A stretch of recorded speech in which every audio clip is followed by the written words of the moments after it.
হাসিনা ওয়াজেদ বৈধ প্রধানমন্ত্রী, এরা অবৈধ। দিল্লিতে বসেই সক্রিয় হওয়ার ইঙ্গিত দিচ্ছেন শেখ হাসিনা, যা মাথা ব্যথার কারণ হয়ে উঠছে ইউনূসের অন্তর্বর্তী সরকারের।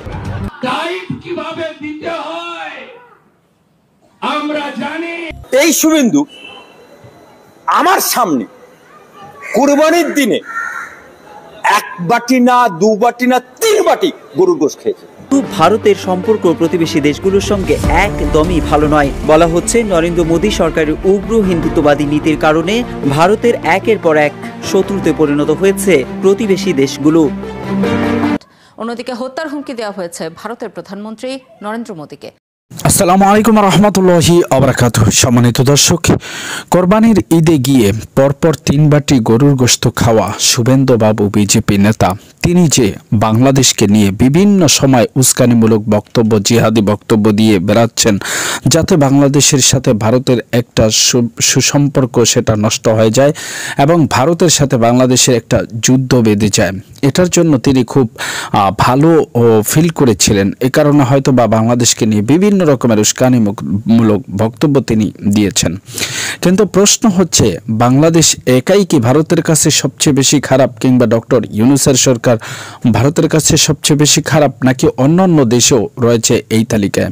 হ্যাঁ দর্শক, আপনারা ঠিকই শুনেছেন, অন্যান্য দেশও রয়েছে এই তালিকায়। তবে কোন কোন দেশ রয়েছে, কেন তারা নরেন্দ্র মোদীর সাথে কিংবা ভারতের সাথে খারাপ অবস্থাতে আছেন, সেই বিষয়টি জানাবো আজকের ভিডিওতে। ধৈর্য সহকারে দেখতে হবে সম্পূর্ণ ভিডিওটি। আর এরকম নিত্য নতুন ভিডিও পেতে হলে অবশ্যই চ্যানেলটিকে সাবস্ক্রাইব করে পাশে রাখা বেল বাটনটি অন করে দিবেন। প্রত্যেক মুহূর্তের আপডেট নিউজগুলো পৌঁছে যাবে আপনাদের কাছে।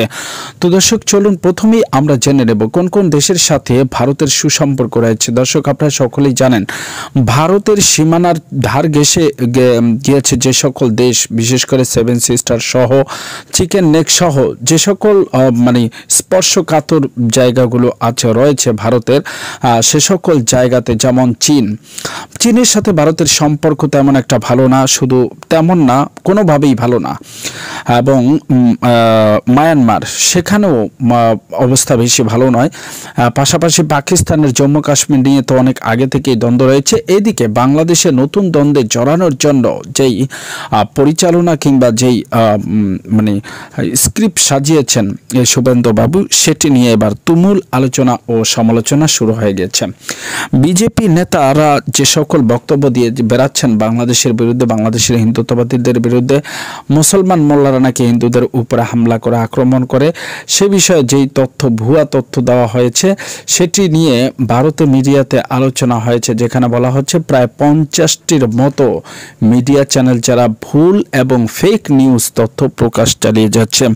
1 বছর আগের ভিডিও এখন চালিয়ে সাধারণ জনগণ ও হিন্দুত্ববাদী অর্থাৎ সংখ্যালঘুদের প্রতি যাতে মানুষের একটা খারাপ নজর, খারাপ দৃষ্টি ও দৃষ্টিভঙ্গি পরিবর্তন, এগুলা যাতে কোনো ক্রমেই দেখা না যেতে পারে, সে বিষয়টি নিশ্চিত করে গিয়েছেন। তো দর্শক, সবচেয়ে বড় কথা হলো, এই নরেন্দ্র মোদীকে হঠাৎ হত্যার হুমকি দিলেন। কিন্তু কারা হত্যার হুমকি দিলেন? যিনি যেহেতু দেশের কোনো, অর্থাৎ পাকিস্তান ইন্ডিয়ার বর্ডারের আশেপাশে যে সকল দেশগুলো রয়েছে, তার মধ্যে বাংলাদেশ, মায়ানমার, নেপাল সহ, ওদিকে রয়েছে চীন ও পাকিস্তান, এরা সহ, অর্থাৎ যতগুলো দেশ কিংবা যতগুলো কান্ট্রির সাথে যুক্ত রয়েছে, সে সকলেই এবার কোন জায়গা থেকে মোদির জন্য এই হুমকি আসলো সেটি এখন জানা